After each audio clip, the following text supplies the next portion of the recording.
നബി സല്ലല്ലാഹു അലൈഹി വസല്ലം തങ്ങളുടെ അടുത്ത് ഒരു സ്വഹാബി വന്നല്ലോ, നബിയെ എല്ലാത്തിനും ഞാൻ റെഡിയാണ്, ഹിജറക്കാണെങ്കിൽ ഹിജറക്ക്, സമരത്തിനാണെങ്കിൽ സമരത്തിന്.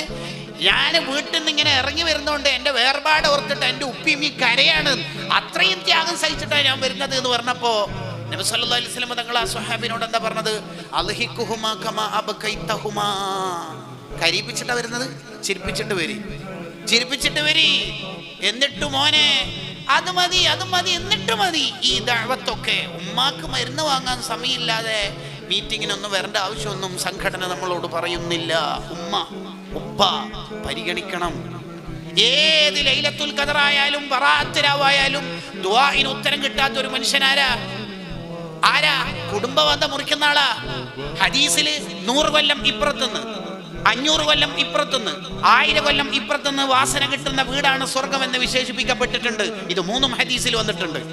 ദുനിയാവിൽ നിന്ന് തന്നെ മുഅ്മിനായ അൽ മുഅ്മിനുൽ കാമിലായ അൽ കുമ്മലായ മുഅ്മിനീങ്ങൾ സ്വർഗം ഇവിടെ തന്നെ അനുഭവിച്ചിട്ടുണ്ട്.